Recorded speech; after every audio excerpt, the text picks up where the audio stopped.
Okay, perfect. We are live. So, in tonight, we're going to be talking about autism and find out what makes us, in our own ways, special, but mainly also through a catch up on how I've been doing and all that.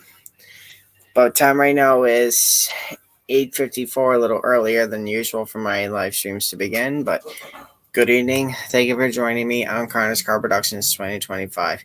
And already we have our first guest backstage. He is one of my all-time best friends ever since I basically started doing Discord. He was one of my buddies who came into the shot. But he is none other, I'll bring him on right now. He is none other than Dr. Detroit the Nardo. Let's bring him in. If my computer will stop acting up. Ah, no, I just lost him again. Crap, come on. There we go. Now he's in. Indeed. How you doing, Doc? Pretty good. Pretty good indeed. Good to be back here once again. Indeed. And Astro Boy has arrived. Cool. Let's get him Hey, in. fellas, if you're wondering what Astro Boy, welcome. I am currently using my other StreamYard account because I am using my laptop now. Ah, I see. Sweet. So let's see. I bet I could try to send the same picture I used for my other accounts on StreamYard and used it on here instead. It's worth a shot. You could. I mean, I basically didn't log in my other account. I just used this free one here because I still have to get that set up again. But oh my gosh. You know, but hey, at least we're here. Let me just go ahead and just post your link to my Twitter thing. Hopefully, some of my folks will come by. Let's see here. Yeah. There we go. There we go. But yeah, no, it's good to be back here again. It's been a while. It's been a long while since I've been on one of these things. And it's been a very long time since I last did one of my live streams because I've been so busy that I haven't been able to get my hands on my laptop for one of these. Yeah, no kidding. Literally. Yeah. That's what I think that's what we call typical adult problems. Yeah. Oh, wait a minute. I know exactly what I have to do. I bet if I would send the same picture of mine through the private DMs, and I would basically download it from on my laptop, so that way I could put it on there more easily. So I bet if I could just do this, it will work. Yeah, you could. Yeah. So, unfortunately, just to get a little bit of a head start on all this, unfortunately, my mother is unable to join because she's unwell. She's not feeling good. Oh, no. Ah, dang it. Okay. Well, she managed to text me the whole thing of my autism info. That's good to know. Yeah. That's good. If I could just do because I know reason why that we are basically talking about, autism and things like that is because more recently myself and Astro Boy did a VR Chat 101 entitled Do This Not That, or no, I'm sorry, Myth Busting the Case of the Autistic User. Yeah. See, I mean, I did see the video, and I must say to you, Doc, I love it. That is some great stuff that you guys put on there. I was impressed. That's one of the best videos I've ever seen, ever. Oh, thanks, thank man. You. Thank you. That means a lot to the two of us because, well, okay, I should probably get a little bit of history before we truly get into the questions and things like that. So, the idea for this video actually came a little bit after I filmed the age regression video because I wanted to start like myth busting a lot of different things. And when we did the age regression video, that was a pretty controversial one, if I do say so myself. But it Right. did pretty well view wise. So when it came time to like do this thing for autism, I was like, this could either make me, or this could break me. And really, I chose to do it with Astro Boy because he's autistic as well, but I felt like he was the perfect candidate for it. Cause okay, I do have a lot of autistic friends on my VR chat account and also my Discord account. However, I'm not autistic myself, but I do have enough knowledge and things to kind of like help me along. And so I talked Mhm. with Astro Boy, and we worked it out to where we could actually film it. We filmed it in one evening, and as a matter of fact, we actually filmed it right here, which you can see behind me, my red board. This is where we filmed the episode. Right. Right. Makes sense. Um. Hang on. So. Oh God, what was I just gonna say? Crap. Oh my God, I hate it when this happens. That's okay. Mm. It is a big deal. I mean, you got the legendary Astro Boy Productions, and then you got the legendary Doctor Detroit here on the same stream. It's kind of like Yeah. two big two big guns with small channels and stuff. Indeed, it is Yep. crazy. Um. So, shall This. we get started? Absolutely. All Yes. right. So, I noticed when I was watching the video, we were going over some stuff on the autistic case for your video that I watched through the channel, Doc. If I can pull it up through my TV, Sure. because thankfully my TV's not being used at the moment, so I'm able to use that for it. That's Yeah, good that's to know. cool. Yeah. Indeed. And you know what too, the intro that we did for it, the one before the theme song, that was filmed about a week beforehand. And I always had this idea that Mr. Foxy, who's behind me right now, excuse me, would basically be using my laptop because I built this kind of cool lore that Mr. Foxy has total run of the house, even when I'm not here in the world or even when I'm here. And he's allowed to use my other laptop because you can't get All enough of right. his There we chimkin go. treats and That's everything much like better. that. How's that? Looks Yeah, it good. should be fine. Should be fine. Better. Yeah. So, okay, so I got the myths pulled up because I found the one part where they were all together. Mm-hmm. So one of them you mentioned was hyperfixation. Fixation. That's it. I almost could not pronounce it. It's okay. You're good. Look in the chat. Someone, Connor Z says, "Let me on, please." I don't really know who he is, so unfortunately I cannot let him on. Mm. All right. So back to where we were before I lose my head more. All right. So Hang so on, BRB. yeah. So one of the myths I understand you put up there, Doc, was hyperfixation. So tell me, what did you and Astro Boy go through on that? Well, hyperfixation, is something that a lot of autistic people have, and it's kind of this little stigma where people, associate, over obsession of things, with autism, because there's these different things, there's these different fandoms or different objects that make these people happy. So I made the reference that since Astro Boy loves trains so much and that he has all this knowledge about all the different classifications of locomotives and things like that, that And can of be course, considered a ocean liners hyperfixation. Exactly, exactly. and And he cars. even, that's right.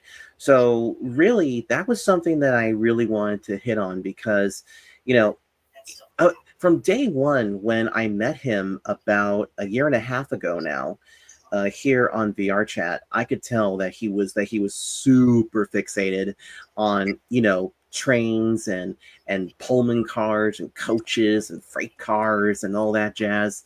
Yeah, And because that was the time when I first saw you when we were in this meeting with the members of the Sabrina Online VRC Club world. that's right. And so, the great thing about it though is that JJ's hyperfixations are healthy. The ones where it's super unhealthy is when you can name like every single piece and part right down to the serial number. Okay. So, I mean I know you, Connor. I know you have a fixation for like Thomas the Tank Engine and also the Thomas Take Along toys. That's totally fine. I mean everybody's got a hyperfixation. Just as long as it's healthy, then then more power to you.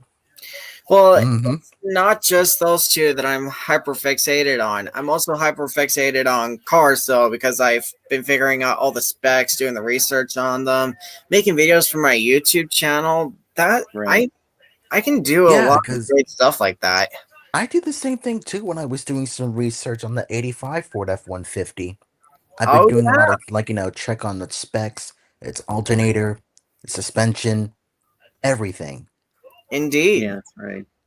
So, like I mentioned before, my mother did text me my information for my autism because of how that was one of the things you guys talked about in your guys' video of how you asked Astro Boy what kind of autism he had. For Yeah, that's true. yes, for me, however, for what she said in the text, I have PDD NOS autism. It is a gray area of the autism spectrum, high functioning but unavailable to comprehend without multiple direction. Right. Right. Yeah. Yeah, you know what? That was something. Okay, so that's the first time I'm actually hearing something about that. Because I know we didn't cover a lot of different topics, but that was because we were running up against the clock.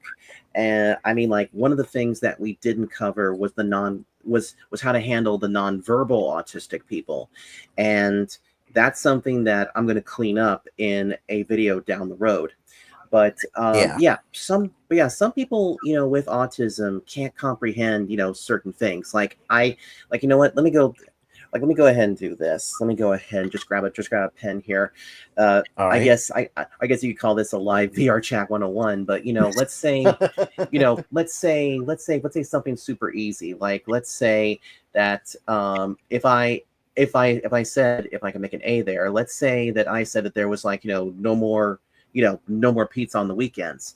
You know, to some of the people who don't have it, they can sort of comprehend it. But in some autistic people's cases, it's like the end of the world. It's like the end of the world. Like wait, we can't have this anymore. Wait, what?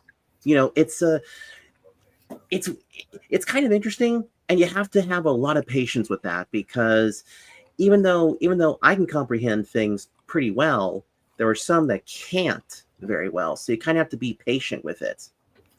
Go ahead and Right. write this Right. really quickly.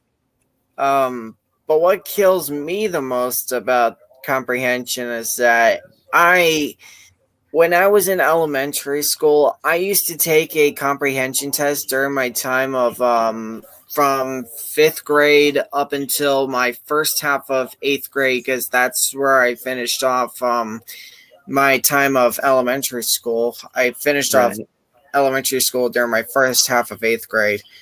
I was I was getting close to finishing off my second half, but I took a comprehension test throughout those times of my grades in elementary school. I always used to pass the other tests, no problem. My spelling test, my math tests, my vocabulary test. Think of it. I passed all of those three throughout all those times of my grades at school. But the Interesting. comprehension test, oof, unfortunately, I did not pass. Oh So no. like reading comprehension. Yes, and then when for some example, let's say if my mother, for example, asked me to do the dishes, and she wanted them done a specific way. Sometimes my comprehension is off, and she would have to direct me through how she wanted it done. It's True. Right. usually like that. In a way, I don't really like to speak bad about myself, but I kind of gotta admit it though. My comprehension literally sucks. Well, Right. that's rather interesting. I mean, I know a lot of people who have a hard time with comprehending certain things, and I think it's because of the fact that it's something brand new. Maybe you did that task long ago and you just don't remember it or anything like that. I mean, I know that JJ's comprehension is pretty good. Is that right, Astro Boy? Yeah, that's true. Because I've always remember everything, like certain parts of what I would need and stuff. Just Yeah. in case of like for instance, like if one of my model trains is having some issues not working correctly, I would go ahead and order some new replacement parts that fits for the model. Right, right. In fact, you know what, Connor? Here, why don't I test your comprehension right here, live? So, like, here, let me go ahead and make this really quickly. Let's go ahead and make like a little racetrack here. Let's just go ahead and do this. So I'm gonna go ahead and just make that little bit. So let's pretend for a second that this here is a turn, all right? Right. And let's see. Let me go ahead and grab my other pen here, my red one. red for cherries, I guess you would say. And you're basically taking the corner way out here on the outside. So like you're taking it way out here, but I tell you to change your racing line and make you hug this side of the turn. So it's like make it hug tighter and tighter and tighter, and then you can come off a little bit wider. Would you be able to do that? If Hmm. okay, oh god, this is a tough one because oh god, Yeah. okay. So if I had to picture it that way, the way you just drew it, Mhm. it's you technically would want me to be on the inner line instead of like on the outside where the wall would be. So Correct. I, with the way my comprehension would work that way, I would have to memorize it because the way I see it with my comprehension, I guess that's how I gotta do it if I'm gonna comprehend what some people try to tell me what's how to do it and all that. So I'd have to memorize. Right. Right. Right. Okay. So in other words, you just have to memorize the fact that in this particular corner, which it doesn't really belong to any specific track, that I want you to hug the turn. So in other words, rather than stay out here to the outside to kind of like go through there, you would have to take the turn a little bit lower. So in other words, have the white line closer to your right side. That way, you get a better lap time and get a better exit off the corner. Yeah. Yeah. Okay, that makes sense. That makes sense. Let me go ahead and write this away. Thank you, Mr. Foxy. There we go. Oh man, he's so cute. Yeah, He Mr. is. Yeah, I he's mean, always in I the sometimes background. always see Mr. Foxy at most of the other places in, like, Doc's home world, of course. And plus, he's a sweet fella. I guarantee it. Indeed. Also, hi there to McLean in the chat that says good night, Connor. Oh. I honestly did not see that because I was so fixed on you guys when you were trying to explain to me about that racetrack. It's a problem. Gotcha. Yes. Oh, Screen. Pesky TV. Oh, Yeah, my TV got switched over to the screensaver. uh-oh. That's okay. That's I just okay. It's fixed easy it. to take off. There you Yeah. go. Also, So, Connor, remember you said that your alternator blew when you were installing LED lights? so technically, I meant to recorrect myself. It actually did not blow yet, but I am. It is getting to the part where it might happen eventually. But as Yeah, long as we keep the LED headlights off, hopefully we won't get too much of a further issue until further notice. yeah, because here's the thing. You always need to make sure that you do some research on its specs before you do anything like that. Because, for instance, the alternator on my 85 F-150 can produce 60 or 70 amps. Whoa, that's a lot. Well, technically not a lot as the modern ones, because the new ones, for instance, like the 2G and the 3G, the 2G would produce possibly 100 amps or 150 amps, while the Ford 3G produced 200 amps. Wow, I guess I didn't see that coming. Yeah, but also you need to be more careful about your wirings too, because if you use a new alternator, then the original wires that you used on your vehicle would basically catch an electrical fire. Ooh, So therefore, you need to be more careful. well, the way I see it though, our Camry has automatic headlamps. So as long as we keep them off of auto, hopefully we don't get more alternator issues because that's how it's been getting triggered, I see. If we leave the headlights in automatic, it could literally screw around with the alternator and it would give the car more of a harder time to start. Right. That also mean it might be able to, like, drain its battery as well. Yeah, well, because the way that's going, if the car's giving a harder time to start, it's because the battery's not connecting too much, connecting, getting the right amount of charge from the alternator. Yeah. And that also Okay, that means that it would, because I know the negative wiring's connected to the starter. Yes, indeed, So that if the is. battery is not producing that much energy, like if it's low, then the starter would not work correctly at full power. Indeed, it wouldn't. But Basically, you'll hopefully, be able to hear that click noise whenever you try to use this to start up the vehicle when you try to start her up. yeah, Uh, yeah. I don't you know if see the point while we're discussing about this, right, Doc? Yeah, I do. I absolutely do. I'm staying quiet so that way I can hear you two, hash out those details. Yeah.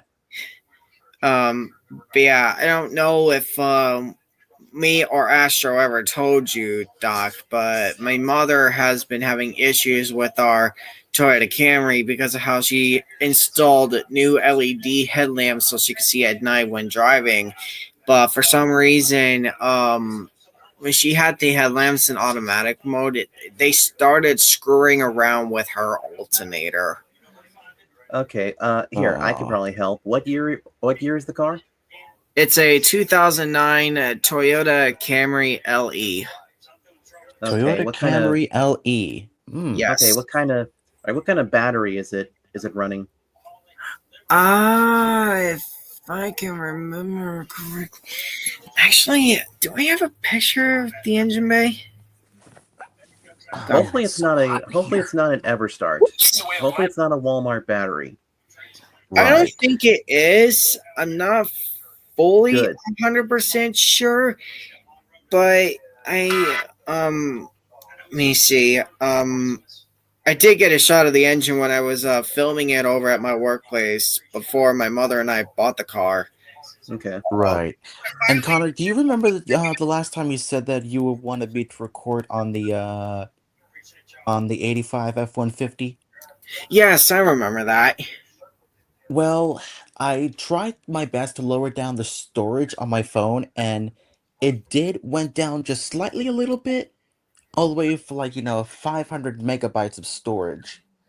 So that would give me enough space to record the whole video on the 85 F-150. Excellent. I mean, hey, it's an inspiration from you, Connor. Indeed, it is. Okay, so I got the battery. So I did get a shot of it when I was reviewing the engine bay. All right, So let's see. if I can make out, it's running on a Duralast Gold Realize gold. battery. It's Mm-hmm. Okay, then that's a good thing because never, ever, ever, ever get a battery from Walmart because those ever starts, they should be called never starts because they only work for like 2 days and then the Oh, car, off. All of a sudden, you go to do it and you just get this click, click, click, click, click, click, and the damn thing's dead. so So it's a better to Duralast, avoid those batteries from Walmart. I do yes, fully plan on doing that. Good you thing, definitely need to. however, good thing, Mhm. however, we go to my boss at my workplace to get a new battery. We don't go anywhere else. All right, good. Because as long as you have like an AC Delco, Interstate Batteries, Diehard, Duralast, all those different ones are really really good. Um, Probably what's going on is that probably the alternator is starting to go bad, or I think maybe the LEDs are probably sucking too much energy out of the battery. But you probably would have to check the alternator to see if it's actually got any faults in it, and then maybe see like what those LEDs are rated for. Because if they're sucking more than what the battery can produce, then that's the reason why the car is almost dying. Well, Yeah, that's true. Because I did have plans to do LED light features on the F-150, but I have a feeling that the old stock alternator might not produce that much power to it. So what I plan to do is do some little upgrade to the truck that can produce more energy to the electrical wiring system, and of course the new wiring harness kits along with the new fuse that can withstand that much kind of high power. Right. figure. Yeah. Oops. So what were some of the other questions about autism that you wanted to answer, Connor? Uh, Um, Actually, before we go there, because of how we were talking about the Camry's alternator issue, I know she said uh-huh. she wasn't feeling good, but if I could at least I've been listening. if I could at least spare her for at least a few seconds, I was Go gonna on have for your it. mother have you have her talk to you guys about the issues that she witnessed with the Camry's alternator issue with the headlamps. because Right. because of the headlamps that I bought, the LEDs, they're too powerful for my alternator. They're draining my alternator. So Yeah, what you want to do is like see how much they're rated for and see like how many watts of power that it actually takes, and then go back and get the next level down, or even go 2 levels down, or even go inside and just like ask what the recommended one is for your car. Because the good thing about 2009 Camrys is that you can experiment with them without breaking the bank too much, especially when oh, it comes to like. I understand that the Connor's boss is the one that told me the ones to get. But Right. you also have to understand with the alternator that I have, it's the original alternator. So we're both surprised that it's lasted this long. Yeah. Yeah, that's So true because I have a 85 F-150 with its original stock alternator Uh huh. that produces 60 or maybe 70 amps. It's the original stock alternator on that truck. that's right. So yeah, It may try. not be as powerful as the modern, but I'm okay with it. Yep. So try getting the next LED lights down from that original, and if it's still sucking the battery dry, then chances are your alternator is going bad. Yeah, I know my And alternator's going bad. right, It's not the and battery. I have a newer battery. It's the alternator. It's the original alternator, and they were yeah, surprised that it's lasted this long. Yeah, so Right. definitely get the alternator changed, and I think you'll be a lot happier. Oh, I know. So, I mean, it is going to be a couple $100 for that, but you know what? It's Actually, if I buy it from Amazon, the one that I was told to get, it's going to cost me like $80. 80 sweet. bucks. Wow. That's cool. That's very That's cheap. cool. Yeah. If I Pretty was to cheap go for an through, if alternator I too. was to go through another type of, if I took it someplace else other than Mhm. where I bought the car from, which was through Connor's boss, she says, yeah, then charge you an arm and a leg. She goes, you buy the part, I'll put it in, and I'll only charge you an hour and a half's worth of labor. Oh, Right. dang. So it's going to Interesting. cost me like $110 to technically put it in. $110. Wow. Yeah, That's good. That's But- actually not bad. they treat me very well. I've been going to them for Yeah, almost I know 14 how that years now, exactly so- feels. I know how that exactly feels because I was having a guy who was helping me out with the electrical system in the F-150 because the thing is, ma'am, is that the fuel selector on that truck was completely dead and it wouldn't work anymore. So I bought myself a replacement that works for it. Right. So I'm having this guy to help me test it out and see if the new selector will work properly on the truck. So that way the fuel can be selected on both tanks on the F-150. And yes, the truck does have both tanks. Watch your sensors, though, because you may overload your sensors. So you got to watch your sensors as you're doing that with the electrical.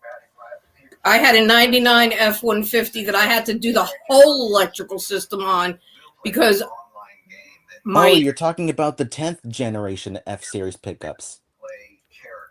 well, Figures. the Ford F-150 that I had was a 99 F-150. I bought it at 159,000 miles.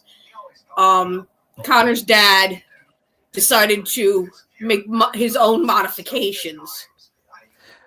Yeah, because the Oh, one the you're whole referring to on that year model is the 10th generation F-Series pickup because let's just say that they're the replacements of the 9th generation models of the Arrow Nose Ford F-Series pickups.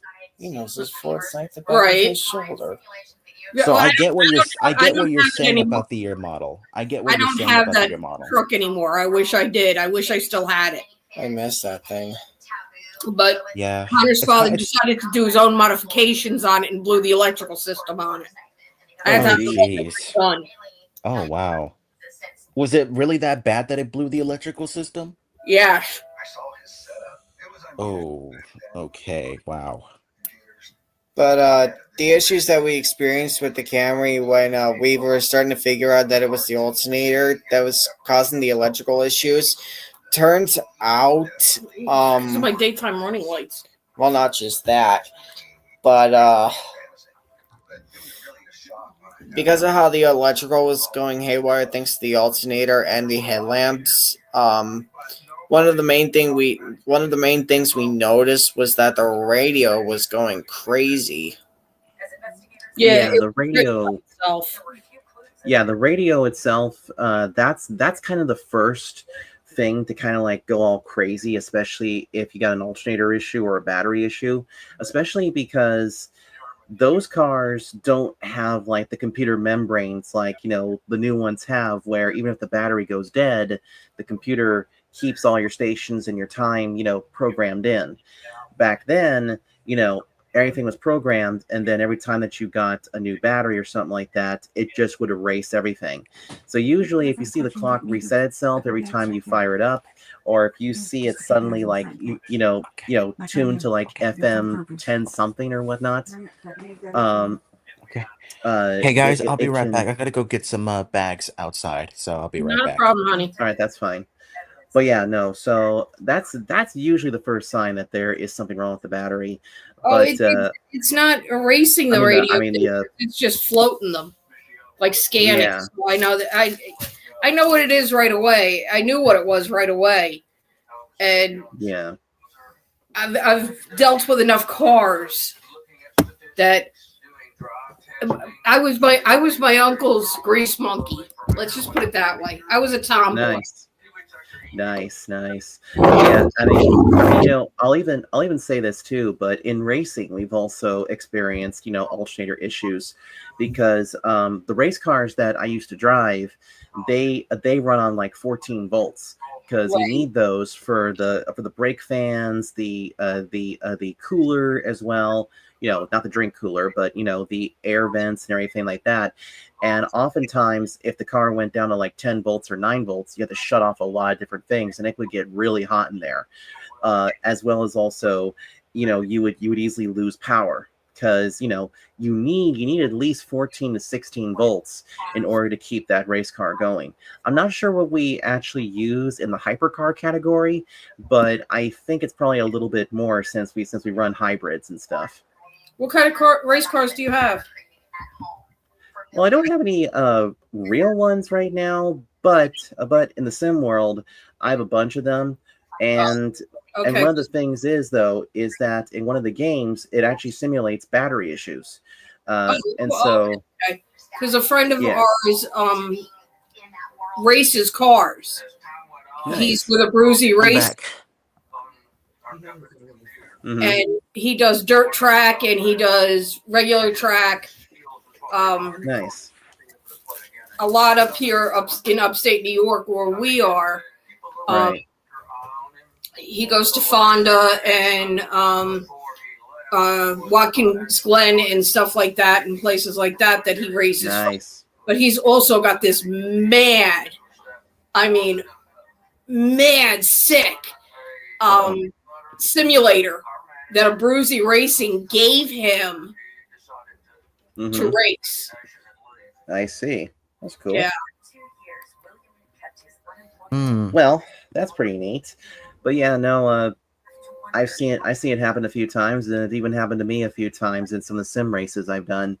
But haven't had any battery issues or anything like that since then. Hmm. Makes sense. Makes total sense. Yeah. Yeah. Do you have any other questions about the autism thing that you wanted to get to, Connor? Actually, the second thing you also put in the myths was social cues. Yeah, you don't understand those either. Ooh, Social cues, and sarcasm. Yeah. Something that he works well with. or at least trying to. Let's He's just put it trying. that It way. doesn't always work, but he's trying. Yeah, I Yeah, mean, completely yeah. understand that. Yeah, social cues is something that a lot of people struggle with sometimes, especially like when you don't have situational awareness. In fact, I explained this not only in that video, but also in another one called How to Read the Room. And it's even in another one that is How to Cut Your Losses and Minimize the Damage. Um, in fact, there's somebody who will remain nameless, but they know who they are if they're viewing this. Last night in a match game instance, I was hosting, a match game show, which went totally cool. However, while I was explaining the rules of the game and explaining all the events, and as the show was going on, this certain individual didn't know when to shut the hell up. And so there was a few times where I was getting a little bit frustrated with that, because one thing to know is that you have to kind of like see like who basically has the quote unquote talking stick, and the one who has that talking stick has the floor to themselves, and then when they're done, they can simply pass the talking stick to somebody else. Like, if I was to say that I have the talking stick right here in my hand, and now I'm about to pass it over to Astro Boy. Yeah. So now he has the talking stick. I have to shut up unless I have a point that backs up what he says. But yeah, it can be really tough. But that's why you have to learn how to read the room, kind of like almost like talk with your eyes. Almost, it's kind of like seeing, you know, Yeah. who is speaking and what the whole demeanor of the room is. Because if the room is sad because something bad happened, and you just come in, like, hey, how you doing, everybody, here I come, blah, blah, blah, blah, then you're going to look like an absolute a-hole. If the room is ticked off and everything like that, and you come in all sad, you're gonna get attacked, possibly. So, learning those social cues, it's better to learn it from like either your friends or a friend of a friend who, like almost like myself, or is somebody who does better in in like slightly bigger crowds. Do you understand? Yeah. Right. You don't always know how to read the room. Yeah, well, at least. Yeah, that's true. Yeah, well, the sad thing is, though, is that when it comes to me doing stuff like that, when I go to try to read the room, it never ends well because thanks to me, I always know how to jump the gun. That's what you have to kills me. learn. Excuse me. You have to learn. Yeah, because you know what, jumping the gun. You have to Oh, observe. sorry. Go ahead. Observe your surroundings. This is why I'm always saying keep an eye on what's going on around you. Yeah, well, Right.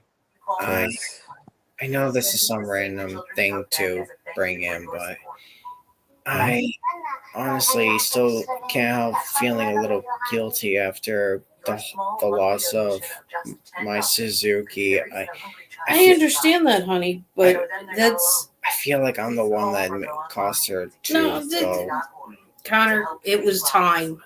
She just had enough. But that's reading the room in a situation. Say like when Zach's here, and Yeah, exactly. Tyler are playing Xbox and whatnot, and they're throwing comments back and forth, and you have a habit when you're in your room talking to your friends, you pick up on their conversations and then throw something out when it doesn't belong. You're not reading the situation. You should be focusing on your conversation with your friend, whoever it was at the time that you were there, and they were out here playing in the living room. Yeah. Yeah, I mean, here's a perfect chart here, because if we say this is you right here, and then this is like everybody else that's right here, it's always good to kind of like step back a little bit and kind of like see what everybody's doing, because you'll always have that one group that is like talking about one thing, then you got some other people down here as I lag spike off the side of the building here. Good God. Oh my gosh. Talking about one thing, and then you always got those wallflowers, as I call them, that you could probably go to and see what's going on. But again, it's also about facial recognition, all right? Because if you can see the facial expressions on some of your friends and on some of your other people, then you'll know how to read the room. So if everybody in there is kind of like having a grand old time and things like that, then you know that it's a happy time. And like I said, if somebody's ticked off or something like that, then again, you're going to have to kind of approach a situation with caution. Same thing with, going sad. And unfortunately, that very same friend who I mentioned, or that same former friend that was in the match game instance last night, he sucks at reading the room, because you could be bawling your eyes out because a friend got hurt, or you have a depressive episode, and he comes in. There is a time and place to make somebody happy, a time to grieve with them, a time to let them cool off. Like, you can even think of the song from the Birds called Turn Turn Turn, if you've never heard that song before. Yeah, which the lyrics line up perfectly, because there's a time to be bold, a time to be proud, a time to cry, a time to do anything. In fact, if anybody's viewing the stream right now, look that song up, the Birds, BYRD, and then the song Turn Turn Turn, and you'll see exactly what I mean about that. And go ahead and erase this over here. Right. Well, Because I was so stupid that I did not read the room ever since, well, what happened last year in 2024 in April. I was very disappointed at myself, the way like, got myself booted out from those members before. So, you know, I was disappointed in myself that I did not read the room. I messed up. Yeah. Also, before you continue, Mephistopheles Eli is in the chat. I just noticed. He says highly entertaining thus far. Hey, buddy. Glad you're Hello. enjoying it. I always call him Mr. Murder because he is a Well, fiend when it comes to these medieval games and things like that. But hey, welcome to the program, buddy. Anyway, go ahead and continue, Oh. JJ. yeah, because like I said, I messed up at the time when I did not read the room when I first joined in on the group way before I met you, Detroit. Yeah, that's true. But you know what? You cannot dwell on stuff like that. I mean, it's okay to cry a little bit, every now and then, but you can't dwell on things that you cannot go back and fix because history is history. You can't change it. I don't care what anybody says. You can't change the past, but you can change the future to a point. Yeah. Like, how do I do that exactly? You just learn how to read the room a little better, take those social cues, like the sarcasm, as Mrs. Connor just said, because sarcasm. I mean, I do it all the time. Like there's those moments in the VR chat episodes where I kind of like do something sarcastic, like okay, I live in Southern California, and everybody thinks that here in Southern California we have earthquakes every single day because the earth is always shaking. Ha ha ha ha. Bull.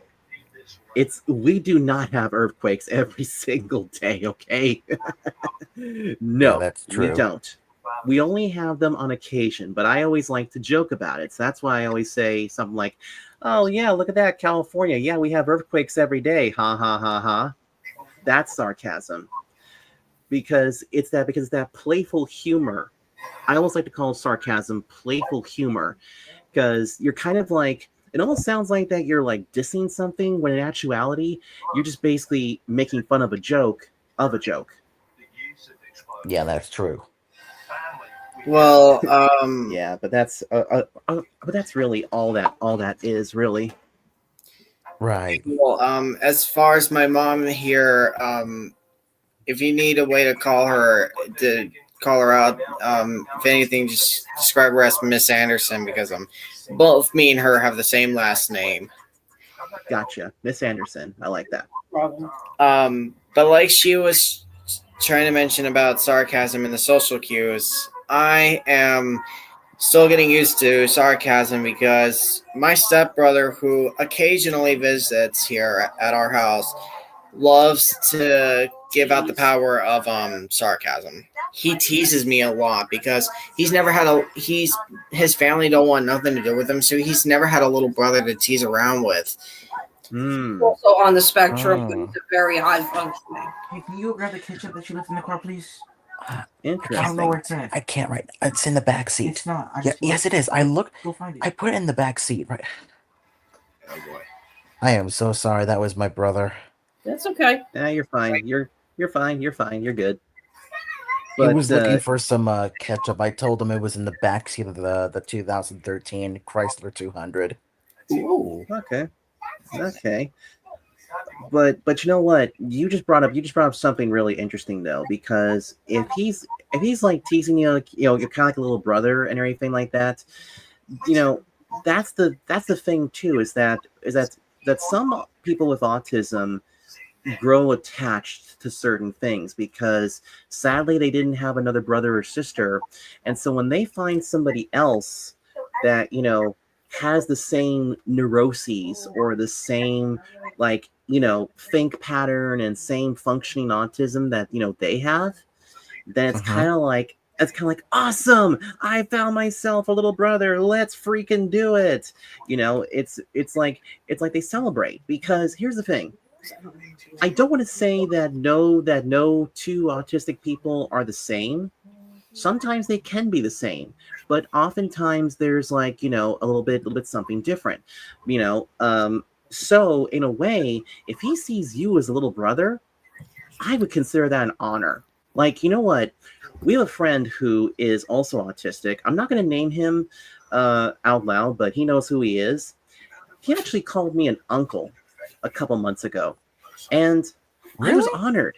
I was honored. I mean, I'm 34 right now. Okay, I'm 34, the senior member of Electric Paradise Studios. Okay, and That's being true. called an uncle like that to me was like a huge honor. Like if they consider you, like they start calling you an uncle or a grandpa or a big brother or something like that, it means that they are comfortable with you and will support you through everything, or in many cases they'll back you up if for some reason you end up getting canceled when you were innocent the entire time. Yeah, Right. that's true. That is true. Um, ooh, I just got back into my bedroom.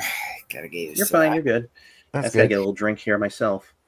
Yeah, I was actually Yeah. about to take a sip of my soda too. You literally just read my mind, Doc. Yeah, Yeah. because I got myself a Pepsi. Hey, Ooh. nice. That's actually one of my sponsors on my Corvette.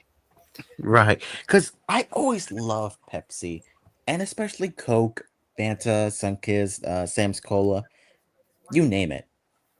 Right. Yeah, I got my Those are favorite the right here, Dr. Pepper. This is definitely uh, one thing I would definitely put as my sponsor on my race car if I was in the same game with Stock is. Right. nice. Oh, don't Uh, forget Sprite. Sprite is also good. it's Yes. good. Yeah. It's also a Sprite's also good if you have an upset tummy as well. Oh Yeah, yes, that's true. that's right. Yeah, because whenever I'm not feeling so good in my stomach, like I've always drink Sprite to, you know. It kind of helps settle it out and also helps make you belch so that you can help get whatever it is out. Out. I mean, I think as some green ogre would say, better out than in, I always say. Um, that actually is a fair point about Sprite because let's just say coming from experience, I was sick with in a way as I could put it as I had congestion. Let's just put it that way for a type of sickness. I had congestion. Right. Uh-huh. I was sick as a dog for at least about 8 weeks, if I remember correctly. I was sick for at least 8 weeks. I had to take some time off from school thanks to that. So Mm. if let's say for example, if my mother had to take care of me throughout the time I was sick, the only type of soda that I would be allowed to have until further notice would be only Sprite, which I clearly understood though. I did not go beyond it and go crazy. Yeah, So Right. and let me tell you this, because a long time ago when I was a kid at the time, I've always go to the kids' hospitals and stuff like that, and sometimes they always like to offer the lemon flavor of the Sprite. Right. I mean, Sprite and ginger ale are good. Ginger ale is the best when you have an upset stomach, or like maybe you ended up Oh, hugging the porcelain bowl, mm-hmm. because your stomach needs to heal. So sometimes ginger ale works a little bit better, and then you can slowly re-add everything that you did. And Mm-hmm. I think I even also talked a little bit about how many people's taste buds want one specific taste, but I don't think we covered food on the autism video. I think that was Oh something we yeah, didn't. you're right. Yeah, Dang. yes. yeah. I Which you always know what? forget about that. Which you know what? I'm thinking about this. Astro Boy, I'll go ahead and announce this now. Sometime next month in January, you and I'll come back together and we're gonna film a follow up to the autism video and put the stuff that we missed into that video, because I think it'd be a lot more fair to bring you back to make sure that we get all of our facts together, Jack. Yes. I honestly hope that I will have my own MetaQuest 3 eventually, because hopefully, if I can get it, I'll join you guys in your video doc, and Oh, nice. I'll go through with you and discuss what you guys missed, and we'll go through it all together, like a team. Nice. Yeah, Nice. yeah, that would be Was there really anything else great. from the video? Was there anything else from the video that you wanted cleared up? Yes, that third thing you mentioned, with hyperfixation and social cues, remembering. Yes, because JJ and I can say this because we talked about it in the video. JJ said that he had a hard time remembering things, and the real reason I think it's because of that is because sometimes when there's been a tragic event or a very stressful event in your life, you Mm-hmm. try to kind of like put that out of your mind, and it can be a little bit trickier if you have autism, because the thing about it is that you go based off of your memories and everything like that, and so Yeah. it can actually make things a little bit weird. So like, you know, a one perfect example is that if I told you, if I can get my headphone cable out of the way, or actually no, it's my mic cable, whoops. Oh, So Whoops! like, yeah, my mic cable is completely all. I'm basically covered in cables right now. You cannot covered see in it right cape. now. Wow. Oh dear. Yeah, yeah, because literally, here's the thing. So you see the Nardo right now. I have a battery charger cable that's going around my lap. I got the microphone cable that's going up my front, and then I have a third cable to make sure that everything stays the right way going across my lap. Right. Anyway, Makes so sense. Mm. let's say for example, I give you like a little. Let's just go ahead and do a little shopping list. Bless Bless you, you, Mom. whoever that was back there. That was my That So mom. like, was his let's say, mom. yeah. So let me just say this. So like, let's say that I send you on a little store trip to get like, let's say chips, and then I'm gonna go ahead and make like an apple here. That's a really bad apple, but that's fine. And maybe let's say that I tell you to go get let's just say water. Let's just go ahead and do this. So this is very easy to remember because it's three different things. But the thing is though is that some people have a hard time remembering even just three different things. So the best way to remember is to kind of like either like do symbols like I did here for an apple, or churs. Hold the phone. Let me get my pen back Uh-oh. out here. That should be chips, not churs. What the hell are churs? Don't even ask me. Anyway, I was just gonna. so so doing something like this can also improve with memory. And I know it sounds a little bit flashcardish because I mean we did flashcards, way back in preschool and kindergarten, but sometimes even people with autism benefit from seeing the pictures and seeing the words to help them remember. Right.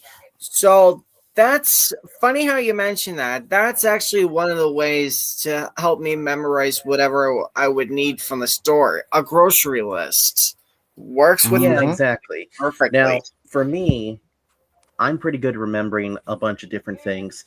So technically I don't need a list, but if it's more than like 8 items or something like that, then I'll need one, especially if it's very specific. But this right here, this is just, typical normal stuff. So it's not like, detrimental. Now the other thing too is this though. Uh Mm-hmm. if it's a specific chip that you're looking for, then that can also be a weird problem. Like let's say, well, okay, one of my friends has BPD and makes mistakes, think like it's the end of the world. So let me give you a perfect example of that. So if I was to put this down, you guys will see it in a second. Okay, so if I was to put that down, but I wanted these, let's see, sour cream, sour cream, and we'll do an ampersand, and I'll just do ON. Okay, so let's say, for example, that I make a list and I tell you to go get barbecue potato chips, but Mm. you come back with sour cream and onion. Now, it is a mistake, but it's not the end of the world. Because see, the thing is that I'm cool with either one. I love sour cream and onion potato chips. I love barbecue potato chips. So if you were doing that to me and you brought home sour cream and onion instead of barbecue, totally fine.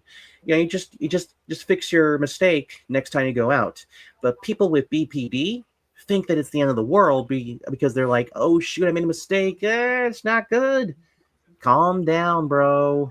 It's not the end of the world. If you get the wrong chip, it's okay. Okay, we just go back and get it again at the next trip. All right, because you're gonna be making store Right. trips until the day you die. Yeah. Yeah, because whenever I always needed, like, to get some Cheetos, like the Crunchies or Cheeto Pups, I'm fine with both of them actually, because both of them are good. Whoops. Yeah, Indeed, it's I true. second that. Yeah, that's true. Those kinds of chips are good. In fact, if let's say for example, if I had to make a small grocery list and they were going to be all my favorite snacks and chips, it would count on both my list and my memory to literally work together to remember exactly which chips I wanted to grab to just pile up my snack line in my food pantry for my room. Let's say that for example. Now let's Ah, say one of the items I forgot was my nacho cheese Doritos. But then I remembered I still have my Cheetos. So I eat those for now. Then I go eventually to replace them with my nacho cheese Doritos that I buy from the store that I forgot. So yeah, Exactly. it's chill either way. Yeah. yeah, So basically work with flashcards and also you know look around too. Look around your entire supermarket the next time you go, and you will see, and get familiarized with, all the different products and everything like that. Because I mean, everything is like changing logos, these days. So just, you know, yeah. uh, uh, Companies uh, always like, wanted to do some design changes to their brands and stuff. You know I've, how it is. funny enough, yeah, funny you mentioned that, Astro. I've actually been noticing that a lot around my localized marketplaces around my local area. I was like, what the heck are my favorite local markets doing? Of course. I mean, hey, because I know for a fact that sometimes Cadillac always got their emblems design changes a bit, like several times. Oh my god, I actually remember that. I also noticed how Buick renewed their emblem. Instead of having that like chrome circle around the emblem, they literally just have the emblem itself instead of having a nice chrome circle around it. I'm like, what the heck did they do that to their logo for? Like yes, and which company brand? You say Buick? Yes, Buick. Oh yeah, their emblem with the triple shields. Yes, they did it with the triple shields, just like that, but they never did it with the chrome circle that they put around it, the round around the shields, for their new vehicles. If I had to picture one of them right now, if I had to choose one, I guess I would go for the Buick Investa. Now, when you look at the vehicle, everything else looks nice to you, and overall, the one thing you are a little disgusted about it the most is the emblem. They screwed it up. Let's say, for example, they did the three shield, but they didn't do the chrome circle like how most people would remember Buick that way. Yeah, I mean Ford, for example, they still kept their lettering and stuff like that as the same as it always been for many years, but they added a oval shape to their lettering as their brand new brand design. Literally, and I'm like, what the heck did they do that for? That doesn't really make any sense to all of us at this point. Yeah, my guess is that they're trying to, like, remain competitive compared to, like, Dodge, Rams, Chryslers, and all other companies that try to compete. Yes, I mean, Dodge and Ram went their separate ways after 2012 when Chrysler was still helping Dodge and Ram make their pickup trucks. yeah, That's that's right. true. And Chevrolet, and Cadillac did a really good job, with their updated logos. I mean, Chevrolet is still the bow tie that we remember. They made it HD. They gave it a little more shine. With Cadillac, on the other hand, I do miss the Cadillac Crest with the little half reef that they have. But what Uh-huh. they have currently is absolutely it still screams Cadillac. I mean, I love driving the hypercar, in the IMSA Invitational series, Yeah, and because here's I'll the thing. It's always to know like whether you see an old or a new emblem on these vehicles. It Mhm. always comes to show that it's the same company that made these cars long time ago. Right. Indeed. Um. Uh. Yeah. Oh crap. Not again. Take your time. Huh? Take your time to think, Connor. I know. It's just I'm getting so sick and tired of this happening. This annoys me really badly. That's one more thing I forgot to mention as well about from my autism. I can get part of my language, but I can get pissed off very easily if somebody triggers my nerves. Right, right. So I mentioned about it in anger management. It was actually a video I did with Fearful Moon many moons ago, no pun intended. But yeah, I mean, sometimes when it comes to anger and things like that with autism, it's because of the fact that you can't process things, the way you want to. Because you just brought it up right there. In fact, you kind of answered your own question with that, but really you just have to work on your anger, because when you work on your processing skills first, then you can work your way to anger. Because if you do it backwards, what's going to happen is that once you actually take care of your anger, and you're going to be like, all right, yeah, I took care of that, and then you come over here to this side, and then all of a sudden you just slip back into the same reasons why you even were angry in the first place. Yeah, Yeah, I that's mean, true. one of the things that really triggers my heart nerves the most is because of how one of the things we talked about was dwelling on things. Unfortunately, Exactly. I've got a very bad case of that because I've lost a lot of things in my life that I technically did not want to lose. So, like, my mother and me lost our cars, the tracks in the Suzuki. I lost my grandmother at a very Uh, young age, and Everything okay, Doc? I just heard a big ass horn outside my window. I don't know who sounded that off. I definitely know that is not my hauler or anything like that, It because better that's not put be. away. That's not it. I mean, I'm not due to go to a big race until January. I mean, I do go back to Suzuka on Sunday night, actually tomorrow night at this time, but no. But anyway, go ahead. and I recently just heard from my mother's uncle that my uncle, who is actually her uncle's son, was recently just involved in a head-on collision. I've been Oh, pulling on those for a bit of a while, and it shatters my heart every time I think about those. oh, Oh, was Jesus it Christ. really bad? The accident, yes, it was pretty bad. My uncle's head got split open in the back, Oy vey, that's Oh, bad. and Okay, he you know and he what? was on a ventilator for 4 freaking weeks. oh, Yeah, that's okay. Yeah, a head-on collision can be like that, but I can understand dwelling. See, yeah. the thing And is that it speaking about also head-on collision, um, I was with my dad, my brother, and two of his workers. We were on our way back to Clinton, but then as we crossed over the bridge where the railroad yard is at, a head-on collision occurred by two cars.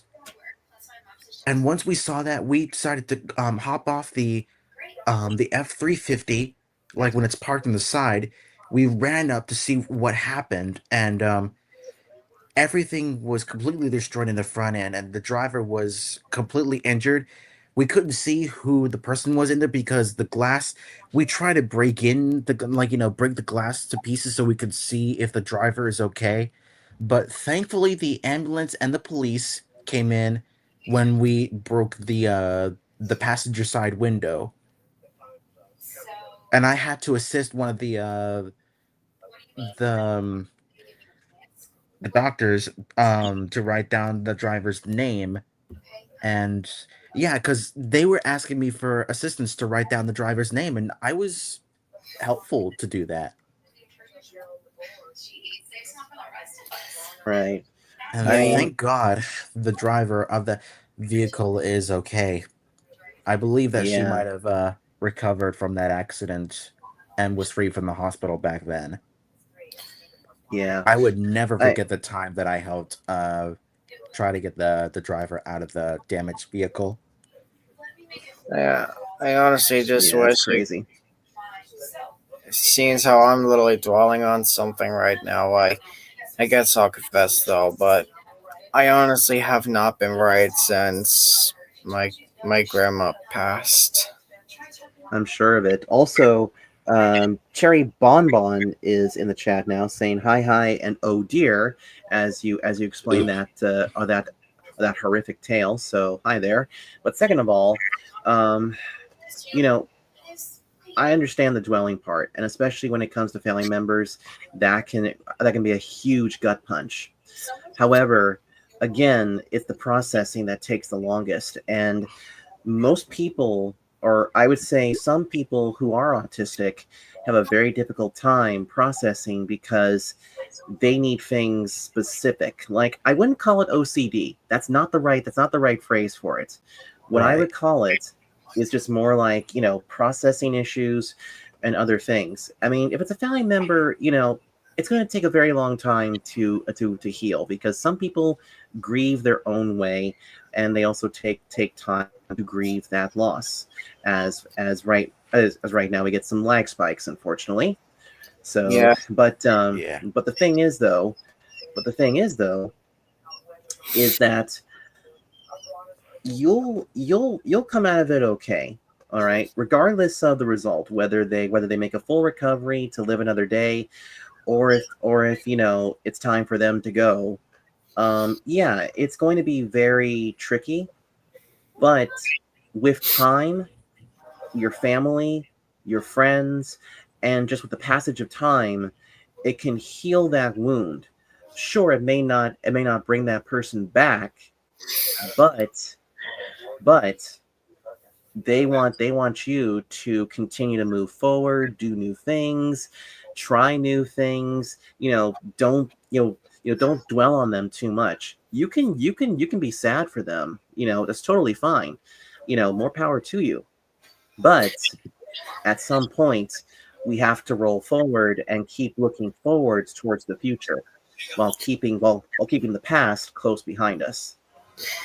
yeah. Well, as far as I could put it, as with remembering others for family member wise, it wasn't just that fact though that I lost my grandmother at a very young age, but I also I also lost my dog at a very young Jesus, age.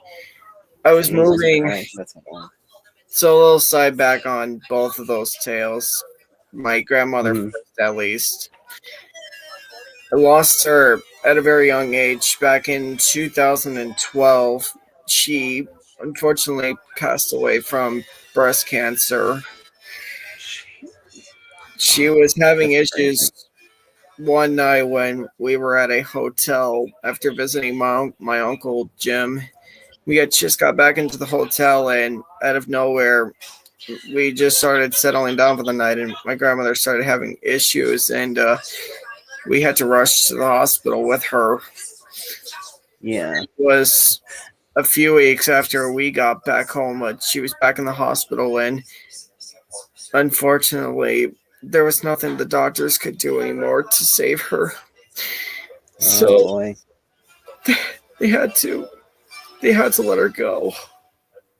Yeah. I mean, I Oh, totally get it. And you know what? Again, this goes back to, learning how to process things, cuz at a young age, especially with someone that you love, that can really hit you the hardest, because the younger you are, the bigger the gut punch it is when you lose a family member or something like that. Um, Over the passage of time, like I said, you'll slowly begin to heal. You'll slowly be able to talk about that without, tearing up or, whatever. But the good news is, and there's a silver lining here, bro. The silver lining is that you're still around. Your family members are in a much better place, and they love the fact that here we are doing this live stream. You have two of your good friends right here to do like live debunking the myths, but also like help you in figuring out how to better yourself, and also how to like you know do all the different things. So the fact that you're even doing this, and the fact that you continue to, build your channel and all that kind of stuff, I'd say you moved forward pretty well, bro. Yeah, I appreciate that, but I wouldn't have gotten this far without the support of you guys. Yeah, I feel the same way how you're feeling, Connor, because I lost my step grandpa when I was around maybe 17 years old in 2019. He Mm, was losing so much blood because he was infected on his about that on his feet, and he was losing blood badly. Jesus Christ, that's a lot. And that was the last time I ever heard from him. My brother cried so much when he heard that news. Jeez Louise, that's a Yeah, lot. what hurt me the most, though, because of how I mentioned when I lost my grandmother at a very young age, I lost her when I was 7 years old. I didn't get a chance to at least wait until I was 8 to say goodbye. Yeah. Oh, that's gotta Same be for rough. me. That's rough. That hit a really rough patch in me. Like, I started questioning myself after she passed away. Like, what could I do now? What could I do for the rest of my life to support her the rest of the way with Memorize? Right. Well, Yeah, okay. Here's something else too. I mentioned very briefly about, age. How old are you, Connor? I'm currently right now 20 years old. Yeah, see, that little bit there from like being a teenager up to about 20 years old, 21 in there, you're gonna have a little tricky time to kind of like process. As you get older, like as you get to my age, 34, you'll yeah, it's a little bit of a pain in the butt. All right. But excuse me. But here's the thing though. With the passage of time, you will grow a little bit thicker skin. Sure, it's okay to cry, it's okay to be sad about losing those people, but at those points you will have gotten a little bit more street smarts to the point where now you'll be the one that'll be helping your family, plan out the details of possibly the funeral or memorial service, or maybe a celebration of life if you're into that stuff, or whatever. Because right now you're still young, but on the flip side of the token, you still got plenty of time to be like molded and shaped into the right way, so that way if another family death happens down the road, then yeah, you'll be able to process it a little bit better. I mean, who knows, maybe you might even be called in to be a pallbearer for all I know. And if you do, take that opportunity. I was lucky enough to be a pallbearer for two of my relatives. They're going to remain nameless, but I was very honored to be the pallbearer for two of my relatives just before the pandemic. So if you ever get called into to do it, do it. yeah. I will definitely take that in mind, but honestly, because of all the times that I've talked with you guys and all that, between live streams and video calls, I'm glad we've talked to each other. Honestly, Same here. I know we're technically like not. I know we don't technically have each other's blood, but I've honestly considered you guys two of my brothers. And I am very honored to be called one. Same here. I definitely got a few more friends down the bridge line that I've definitely considered my brothers, but honestly, if it wasn't for all your guys' support, I would never have gotten this far. Even without my mother's support, I would never have gotten this far. Yeah. Yeah, that's true. That's true. Let me see here. There we go. But yeah, no. Just take the stuff that we've told you, and you'll be all right. In fact, I even did a video called "It's Okay to Cry." It was one of the earliest VR Chat 101s that I ever did. It was like episode 4, and that got a lot of good people. There's a lot of different things about what happens with the fact that it's okay to cry, because a lot of people see it as a weakness. I see it as just a way of just releasing emotions and things like that. I mean, I've cried here in VR Chat myself, and I cried during the How to Save a Life video. I even shed a small tear in another video. I'm not afraid to share my emotions. I mean, sure, I have let my emotions kind of sometimes dictate a lot of things, but sometimes I wear it, here on my sleeves because it's very, very tricky. But as long as you see that smile, you're on my side, and I'll support you till the day you die. Yeah, I mean, the way I was just thinking about dwelling on things like because how two of the things that I've lost in my life were my mother's SUV and my Suzuki. That that heartbroke me the most because we haven't had the tracks for at least about a year before the drunk driver totaled the car. And Right. my Suzuki, we've had at least for about 18 years, let's say now. My engine blew and my car's unfortunately going to the junkyard.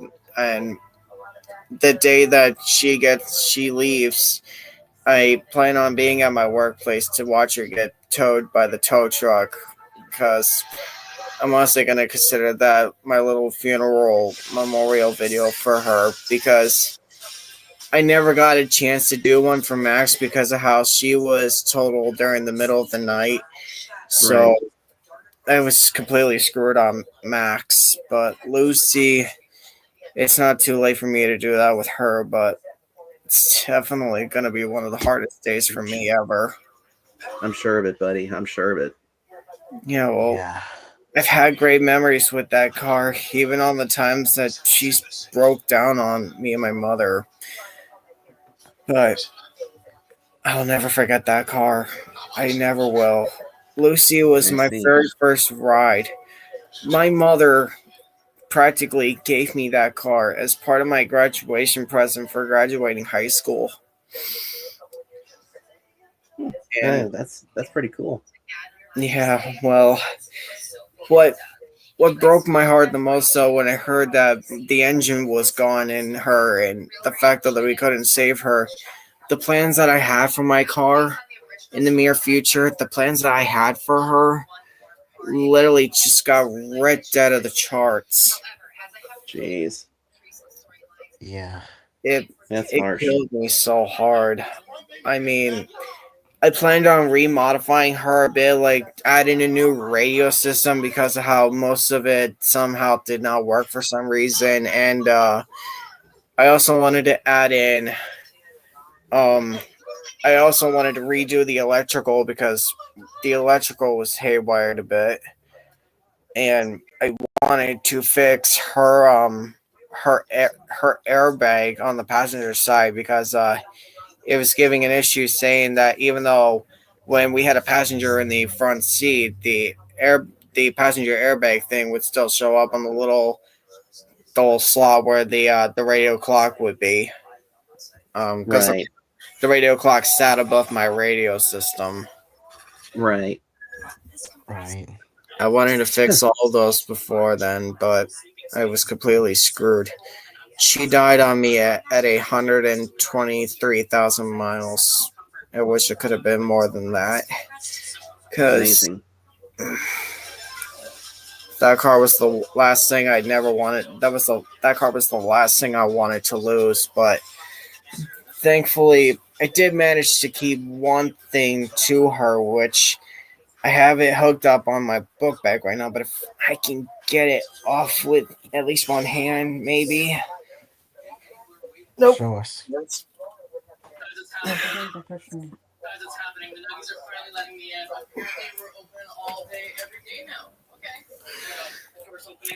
Because of how my boss and my mother know that I collect car keys, they decided to at least let me keep one of the keys to my car.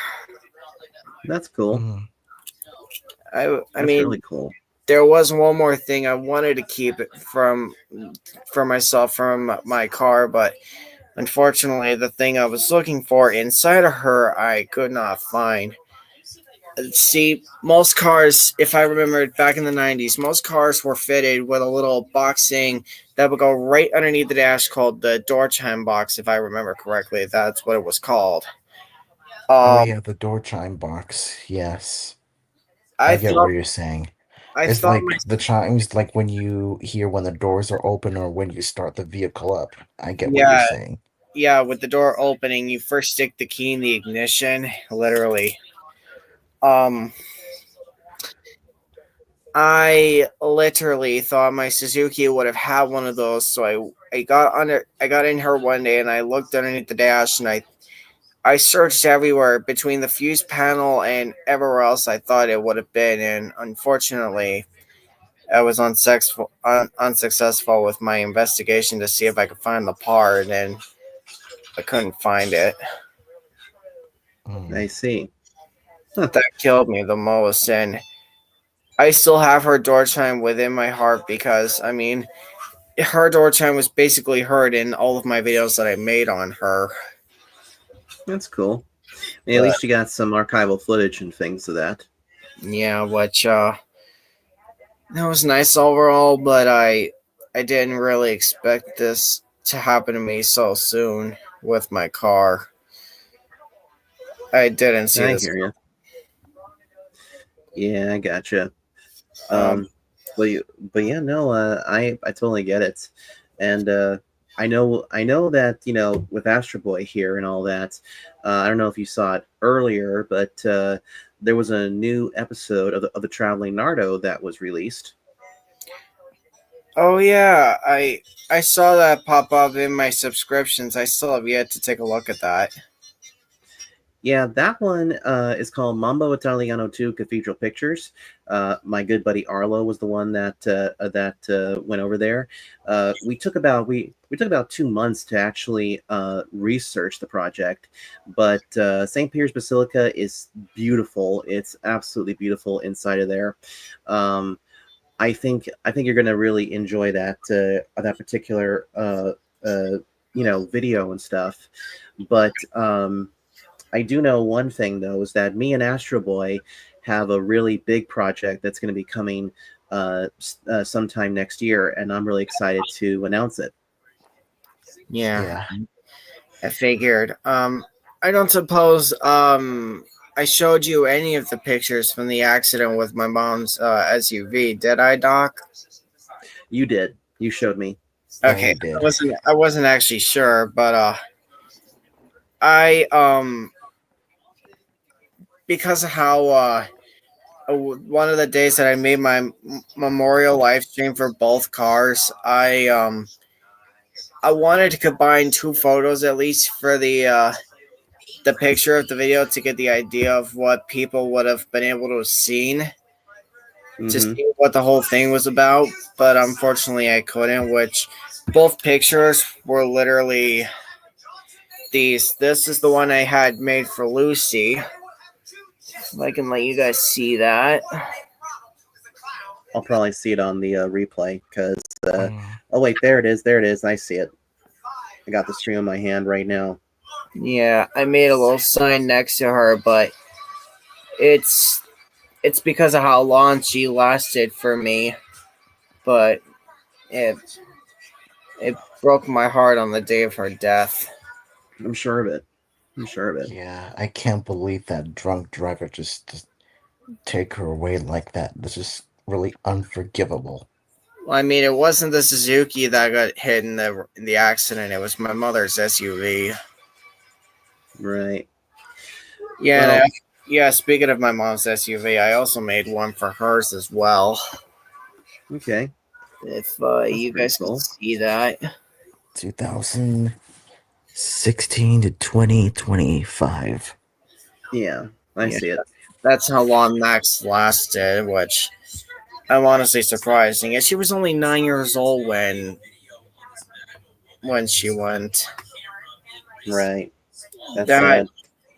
that killed me. And yet we haven't even had that car for a year, and we bought her with exactly 97,000 miles on the odometer, and someone literally came in, took our chances away, building that mileage up more. We Hmm. lost her at Yeah. 105,000 miles. Interesting. That's Yeah, well, cars come and cars go. yeah. Well, with someone like me, because of how I'm a bit of a car journalist, because I love my cars and all that, I took the death of my Lucy and my mother's Chevy Trax. I took the deaths very sad, and my emotions came flying right back at me, and I got depressed very fast. Yeah. Right. I Yeah. still think about them both to this day. I almost barely slept one night. Right. I mean, you know what? Too, I've often named a few of my race cars as well. You know, in Gran Turismo 7, but also when I had a short stint in NASCAR Heat 5, because I actually had a Craftsman Truck Series truck that I named Freakazoid, because the thing was Oh yeah, amazing. that character's name Freakazoid. Yeah, we nicknamed it Freakazoid because the truck was an absolutely freaky setup. I mean, we literally, I think we put like some very stiff springs in the back of the car to kind of like keep the rear spoiler in the air, also get the air out of there. And then I think we put like a inch and a quarter front sway bar in there, which is not too much. And then the gearing with it really made the damn thing just take off after like 3 laps or so. And I drove Freakazoid to like 10 victories, and then I think after that, I chose not to race Freakazoid anymore just because the setups were not, conducive for it. But yeah, Freakazoid won like 10 races, with its final win coming at Talladega. Right. I see. Yeah, I mean, to kind of brighten things up, I did mention that me and JJ are undertaking a big project. We already know we have the Astro Boy Express, which episode 7 is coming extremely soon, hopefully before Christmas. We have one more episode that we're going to be doing for season 1. Then that series is going on a short hiatus while Astro Boy gets his new avatar or his upgrade. But we got something that's going to fill that void pretty darn well. I can't wait to see what it is. Well, I'm going to go ahead and announce it right here. The series is going to be a mini series. In the mini series, Astro Boy is getting his upgrade. Okay, so he's been dismantled, but his organic parts that are still in him are being preserved at Dr. Bones Pulsar's laboratory. However, for some reason, his brain suddenly has some brain activity, which awakens Astro Boy in this dream world kind of deal. And so the whole series is going to kind of go back and forth a little bit between Astro Boy in the dream world and the real world, where we know a lot of the other characters. The series is going to be called 900 Miles. We do not have a release date just yet, but I think we might start shooting the first episode February. I think probably early February, because we're still working on a few details. But I can tell you that JJ will be in it. I will be in it. Our good buddy Fearful Moon will be in it. Wilco will be in it at some point, but I can't say when. There's also going to be a print campaign that's going to be coming very soon, so look for that on Twitter, and also on my YouTube page. It'll go to Astro's channel.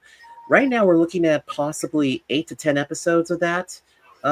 or probably as long as we want to do it until his new avatar comes out. Because once his new avatar is made, then we can start work on season 2 of the Astro Boy Express.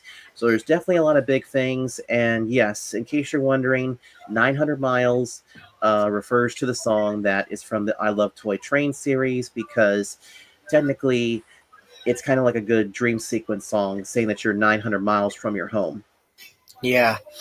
Well, I do have to laugh though. You guys are not the only one that's gonna be looking to carry out a bit of a project, but I'm Mhm. looking to do one myself. But let's just say mine's gonna be a little less experienced than usual because I will be eventually, because I'm going to be going back to school for BOCES because I'm going to be getting my training as an auto mechanic finally. But Nice. I do eventually, while I'm at it, after I get done with that, I do eventually want to start tow truck driving, like tow cars to where they want to go to get fixed and all that. Or if it had to be like Oh, repoed or impounded, you name it. But wowzers. Okay. I do plan on starting my own little tow truck series. I did create the channel a little too early than expected, but hey, let's just say that was a little worth it. um, Okay. because of how I don't have a tow truck yet, I put a picture of one of my favorite cars up as the profile picture for the channel. I don't have exactly any videos on there yet, but I plan on making them when I get my tow truck eventually. I don't know when though, but I think his we'll mic cut cross out. that bridge when we get there. But if you guys want the channel tag name, I can pull it up and let you guys up, and I'll tag it in the private chat for you guys, and while we chit chat, you guys find it. Me, Yeah, I mean, you can send it to me on Discord, but if it's a tow truck channel, I think it'd be hilarious if you called it something like a a Connor's totally cool channel or something like that. oh, that'd be funny. Because I think it'd be kind of cool. Or you could even call it something else, like even towing the line with Connor or something like that. Because if you're gonna be doing, I mean seriously, you're literally gonna be driving a real life mater at this point. I know, right? Yeah, I mean, I think it'd be kind of cool. In fact, you know what? Somebody needs to make you an avatar, like a YouTube avatar, but it's basically you, like Mater. Right. That is actually funny. I was just thinking the same exact thing, little did you know. I was actually thinking the same thing. That's cool. Um the only catch though is that there there are barely any marketplaces around my whole area that sell tow trucks. So finding one is going to be very difficult for me. JJ, your assignment is to find him a tow truck on the Facebook Marketplace. I'm just kidding on that one. That was a good one, Doc. That was a good one. Oh I my mean, god. come Yeah. on, the guy. I mean, come on. JJ is finding all sorts of things there on the Facebook Marketplace. I mean, my God, almost each night I'm hearing about all these different listings and things and all that jazz. Yeah, that's where I bought that 85 F-150 on. Ooh. Funny thing that you guys mentioned about Facebook Marketplace right now. I've actually have been searching for the last few freaking months all over Hmm. Facebook Marketplace for a car for sale that no one wanted anymore or needed, let's just say. But I took it upon myself those times while I could and searched all over the place. Funny thing enough, one of the cars that I found was another Suzuki Forenza. Turns out different year, but same body style and all that. the only two different things about it were, or technically the only three different things about it were the mileage, the color, and the year of it. Overall, Nice. same body style. Everything was just the same. The transmission, the wheels, the engine, all the components and parts, you name it.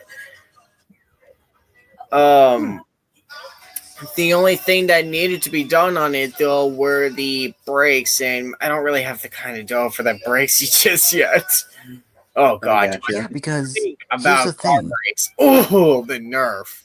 Because here's the thing, Connor. Because I was going through Facebook Marketplace and I found this cool classic two-door car, the 1977 Lincoln Continental Mark V, on Facebook Marketplace for $1,500. Get out of here! No way. Mm-hmm.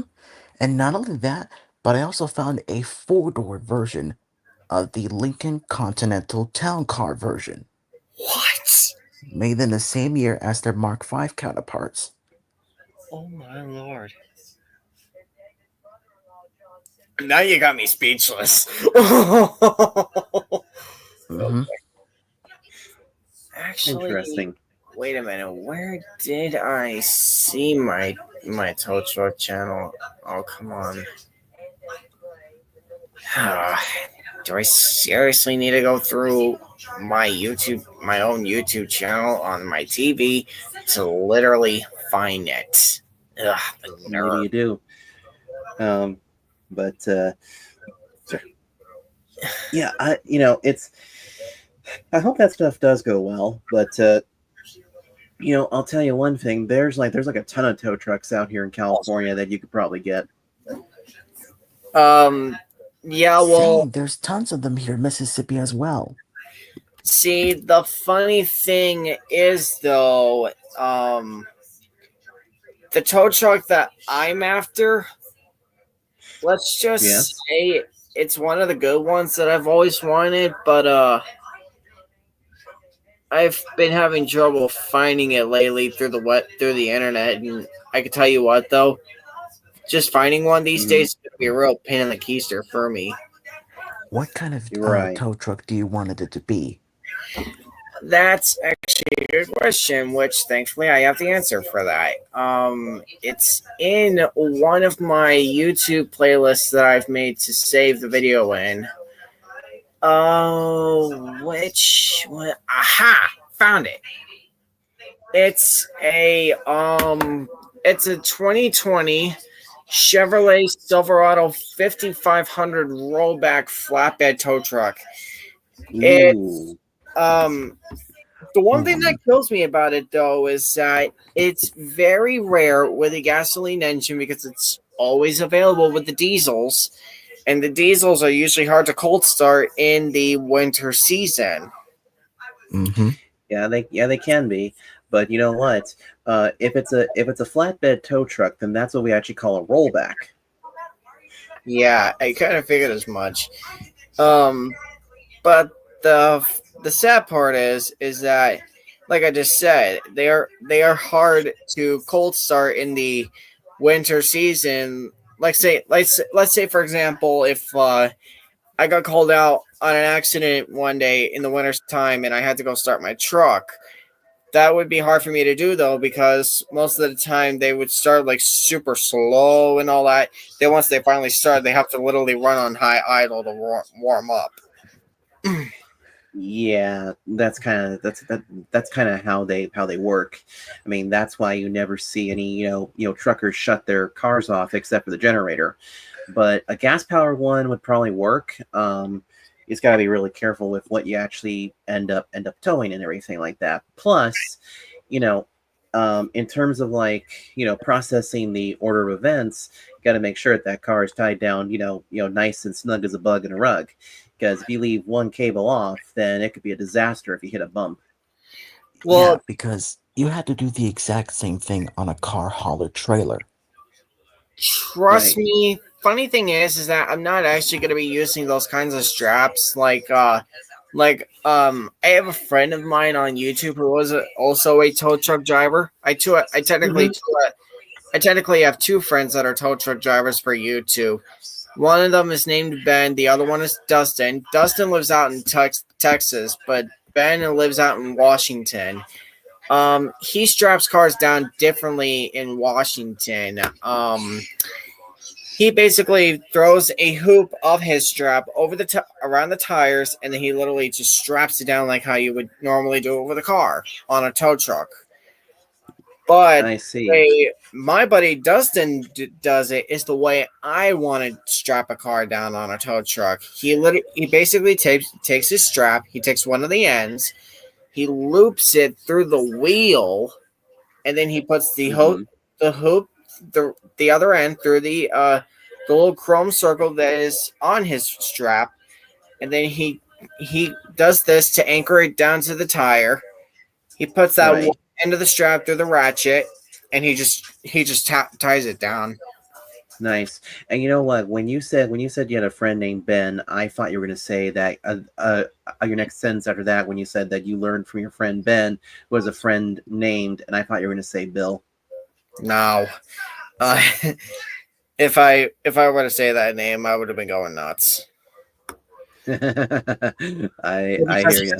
I don't really technically have any friends that are named Bill. There you go.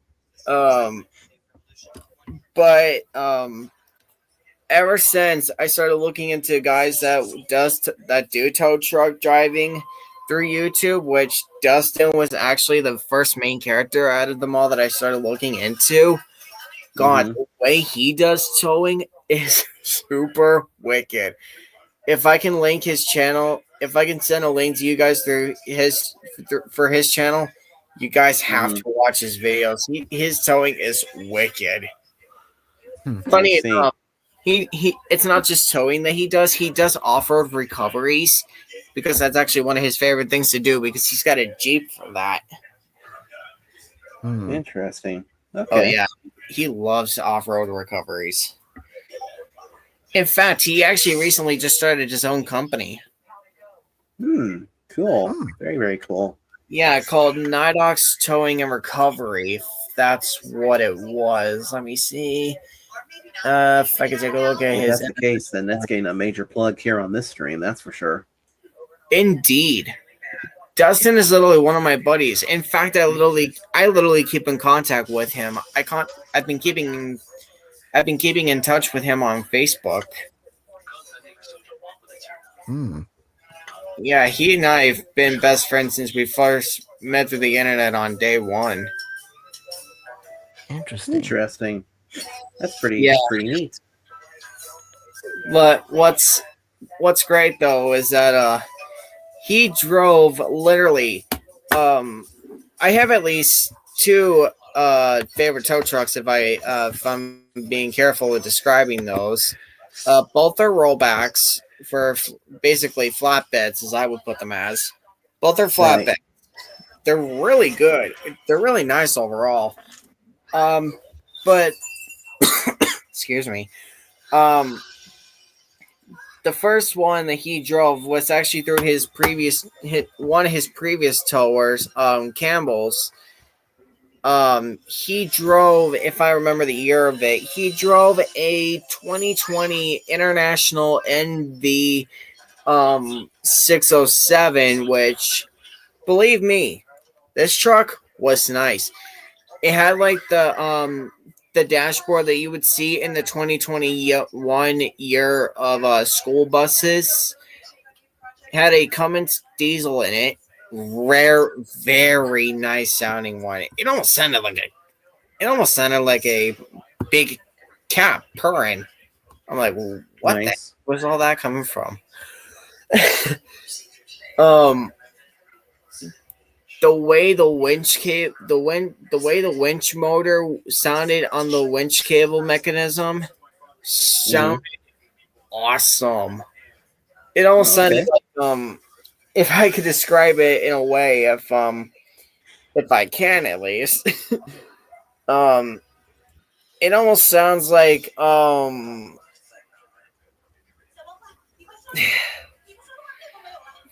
if I remember the name of that one ghost from Ninjago that was one of Moro's partners. Shoot.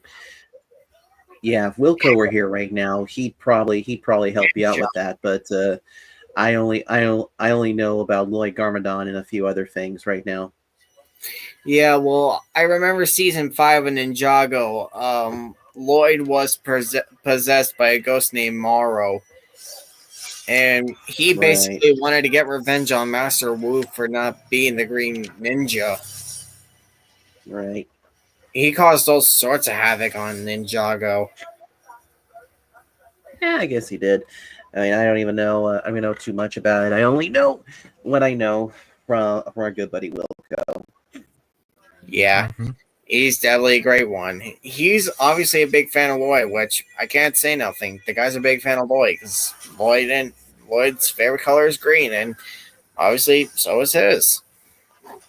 Yeah, actually, you know what? I'll bring this little tidbit in. I think I talked about it before in a previous stream, but when we decided to bring in Lord Garmadon for the Astro Boy Express, this was something that we had to figure out because we knew that we had removed Professor Layton originally, and we still wanted Wilco on board. So we decided to bring in Lord Garmadon. And if you look carefully at the two characters, Astro Boy and Lloyd, they're both about the same height when they stand next to each other.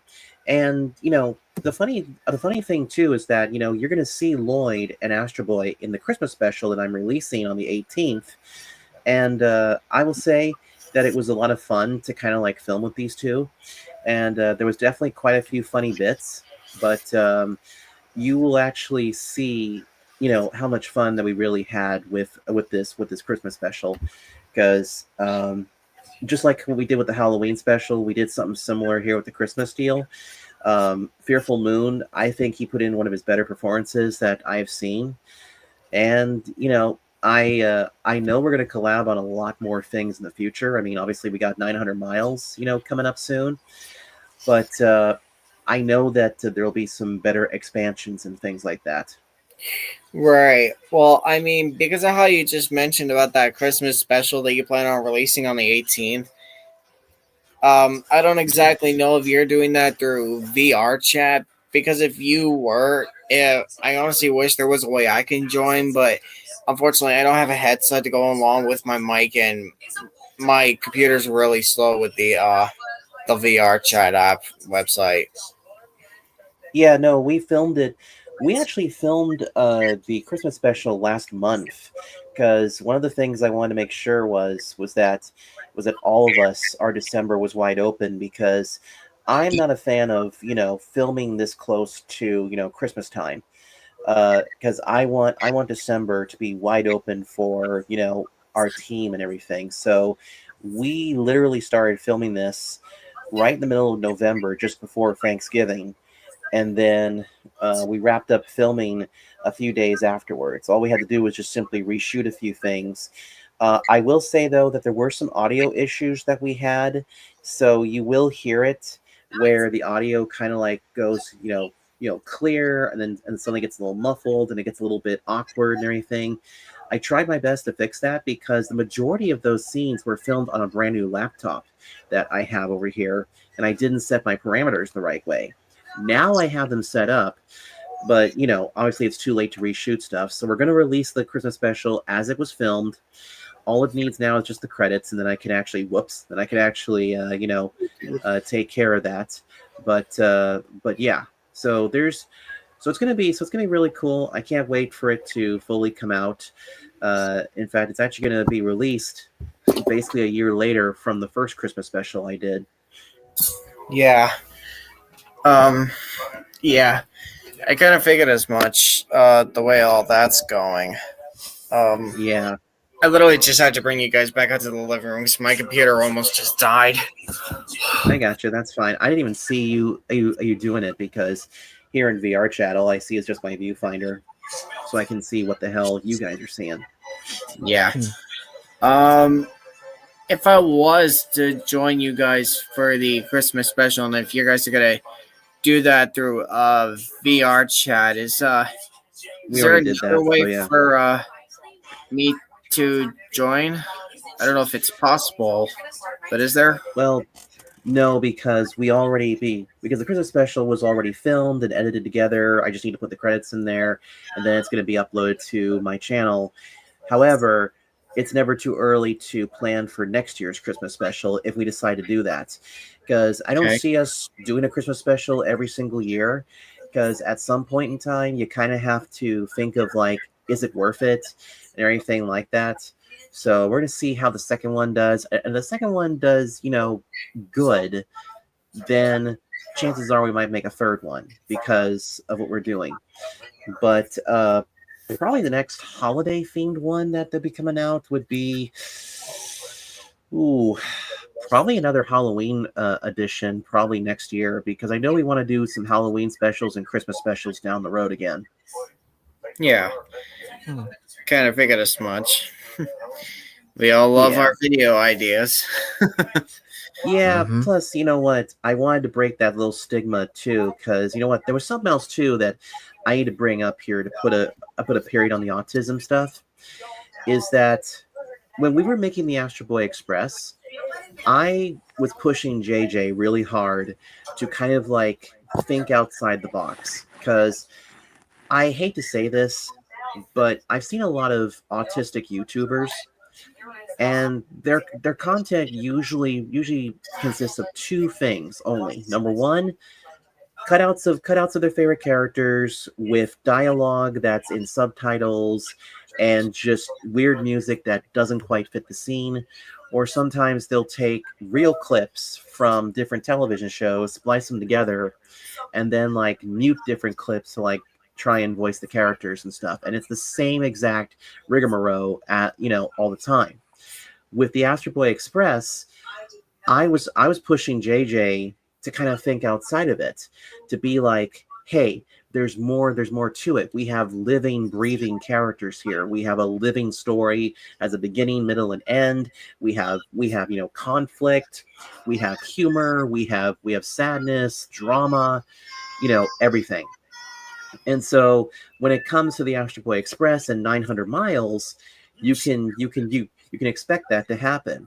And stuff like the Traveling Nardo, which is on my channel, that should give you the feel of like, waking up in the morning and turning on, KCET or, PBS to go watch, a show of that, magnitude, because that's the reason why the Traveling Nardo exists, is because he's a combination of every like Nat Geo style show before they went stupid, mixed with every single like 90s television show to 2000s television show for children that we remember the most. There's a little bit of Mr. Rogers in there. There's a little bit of Blue's Clues, Dora the Explorer.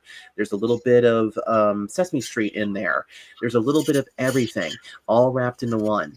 And so, that is something that has resonated with a lot of different people.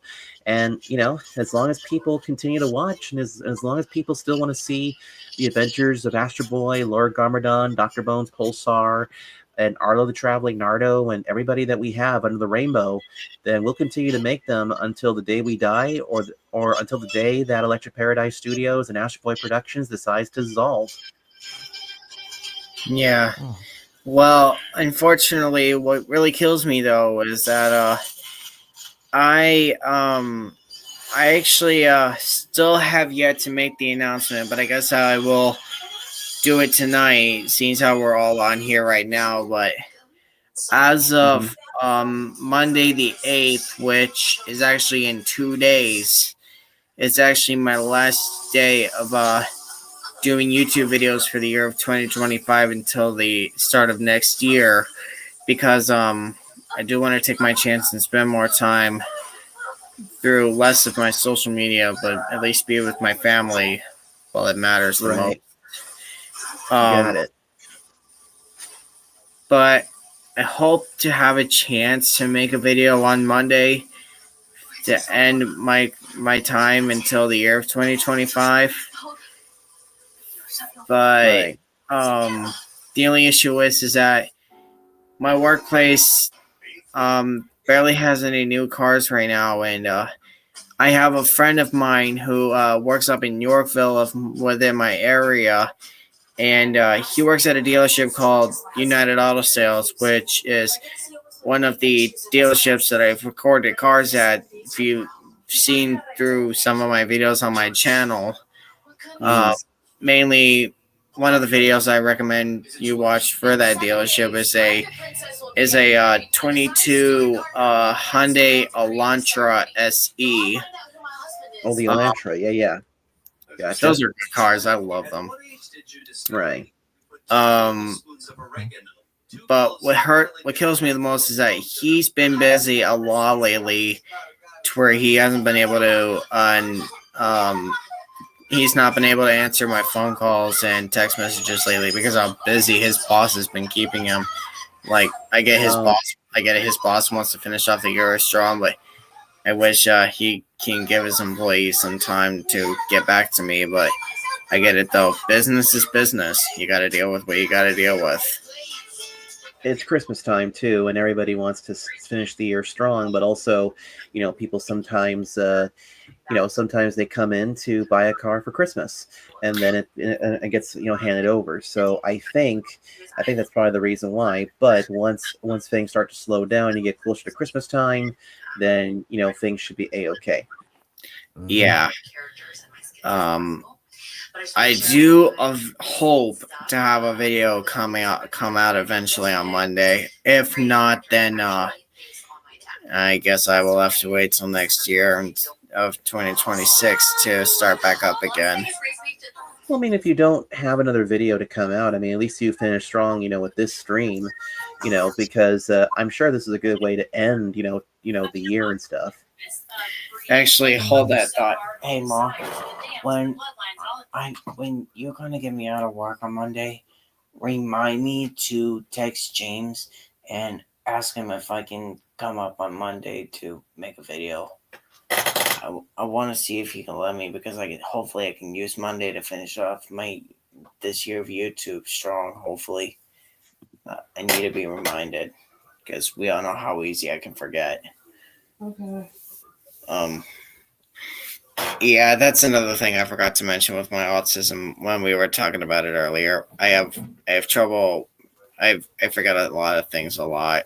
Let me project. Where's the remote? I see. I have it over here. I had to move the TV. Because I'm over there. Actually, I'll shut it off then. But yeah, I hope to have a video up on Monday to finish out the year strong. If not, then I guess I'll wait till the year of 26 to finish it off. Unplug the lights when you're done. Yeah. Right. Yep. Yeah, because I know for 2026, we got a bunch of big stuff, including with me and the Traveling Nardo, because we have the Traveling Nardo Off Duty coming up, which is a spin-off series. But I can also announce too that when we get back to filming the regular Traveling Nardo stuff, we'll be filming again at the next Virality, whatever it's called. But I do know that we're going to Sweden at one point. Ooh. We're also going to be going to the United Kingdom to go to the Silverstone International Circuit. That is actually a very top secret episode. I will not say what we are doing over there in Silverstone, but I think some of you race fans out there probably know what it's going to be about. We're also looking into possibly going back to Brazil again. I'm not sure when, but I also can say too that there will be one more Mambo Italiano episode that will be coming out much later next year, where it's we're going to be going to the bathhouses that are over there in Italy. Ooh. Right. That sounds nice. You mentioned that one of the locations that you're going to be going to is the United Kingdom. Yes. We're reluctantly kind of going over there because of all the BS that's happening over there. I've been very reluctant to kind of show them, because we did go there earlier this year, but we went to Liverpool to talk about the Beatles in the episode Sergeant Detroit's Lonely Hearts Club Band, which I consider it to be probably one of my favorite episodes, because it was something that I really loved doing. And I know that Arlo loved doing it too. But Silverstone is going to be a lot of fun for us to film in, because I'll even give a little hint. It's actually something that I used to race at quite a bit back in the day. So there's a hint right there. Nice. But that's really the only time we're really going to visit the United Kingdom for now. If things get better over there, then we might go deeper. We might go into the royal family. But for now, we're kind of staying away from London and going to more of the outskirts of the United Kingdom. Actually, whenever things do get better over in the UK, I was thinking if I don't know if it'll be okay to do it by request, if so, but whenever you do get a chance to go back to the United Kingdom, let's say for example, if it was London, I was thinking eventually you could visit one of the great places that I've heard about it over there in London that I hope you could visit eventually for me and Astro Boy. I was thinking the National Railway Museum. I was thinking the National Railway Museum because Make a note of that. I know how I was thinking because of how I was thinking of it because of how me and Astro Boy love trains. I was thinking that could be one of the great places that you could visit. Let me make a note of that, and I'll let Arlo know. Hold on a sec. Sweet. So let's see here. It's called what? The Great Train Museum? National Train Museum? The National Railway Museum. Okay. National Railway Museum. Okay, let's see. Okay, good. Mr. Foxy, remember that for me, and let's let Arlo know via email. Okay.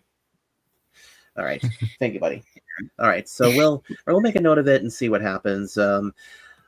We'll see if we can find a map for it. If not, then we'll have to figure something out. Of course. Either way works. Hey guys, I wish I could be on for a little longer, but I may have to depart off. That's fine, buddy. So, you guys have a great day and good night. Yeah, you too, JJ. I actually do. Coming around. Getting ready for bed as well because it's 11 p.m. in my area, and I should be in bed right now. But actually, it's 8 p.m. my time. If I could at least take a few more minutes to do this, where the heck did she go? Yeah, I was gonna let you say hello to my kitty for at least a second, but I do not know where she is. That's okay. Kitty. Come here, kitty. Come here, baby girl. Where the heck is my cat at? Uh-oh. Baby girl. Come here, baby. Come here, princess. Come here, baby. Haven't seen in a while. I don't even have a bag of treats. Damn. That's how I normally get her to come to me. It's bags of treats. She loves them. Come here, baby girl. Well, come here, princess. You guys have a good night, and I'll see you guys later. So, good night, you everyone. Good night too, Astro. Yeah, see you, Astro Boy. Go get some rest, buddy. You too. See ya. Yep. Take care. Yeah. And you know what? I should probably go ahead and start getting off too. I mean, it was really great to be here with you to kind of like, give you a little breakdown of all the myths and things like that. But you know what? If you ever want us, back on again or something like that, a Saturday night stream is always a good thing. Yeah. Actually, now that I am thinking about it, because of how this night so far went as a success, I'm thinking of having it as a little mini series. I'm thinking of calling it Live Stream Chats with Dr. Detroit and Astro Boy Productions. Oh, that works. obviously not every Saturday night I can be on, but because I might be doing Wheel of Fortune in Vlad's instance, but we'll see what happens, because it'd be really nice to kind of like come on here and discuss the videos and all that jazz. But I will go ahead and say this, for anybody that wants to see more of Astro Boy's stuff, he goes by Astro Boy Productions on YouTube.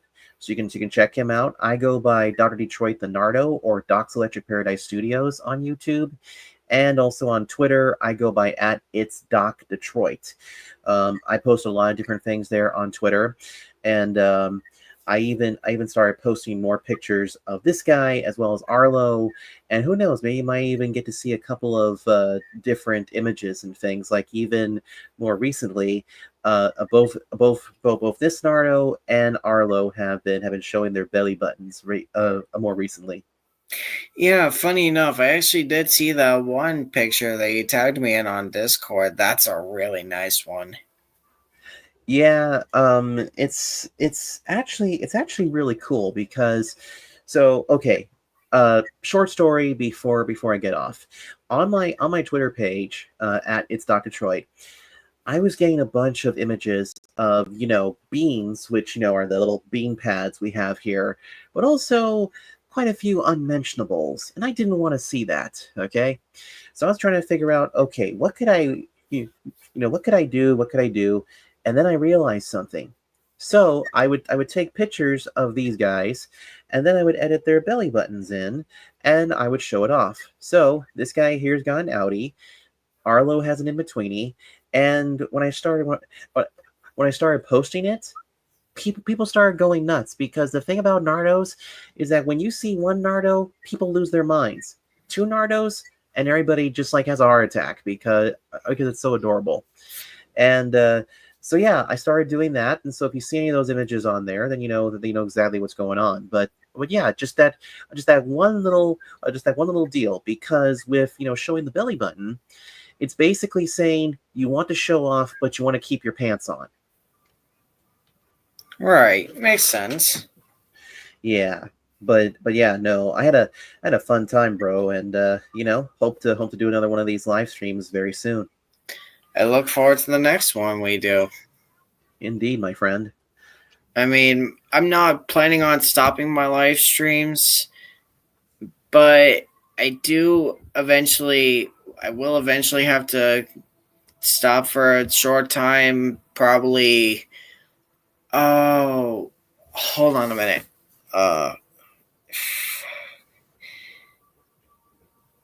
Brain fart. I hate these things. Crap. I know on the week of Christmas Eve and Christmas Day, the week before that is definitely going to be my last day of my streaming until further notice. So That's totally fine. I hope to make more eventually, but That's cool. I look forward to this, and hopefully throughout the rest of the journey, I can raise my channel up more. Yeah, I hope so too. But yeah, no, so I'll catch you later, Connor, and take it easy, okay?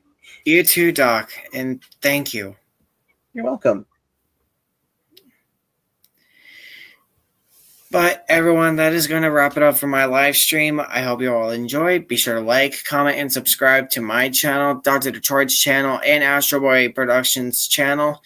We will see you all in my next video, my last video of the year of 2025. But after all of that, thank you so much for watching. Bless all of you. I hope you have a peaceful evening. And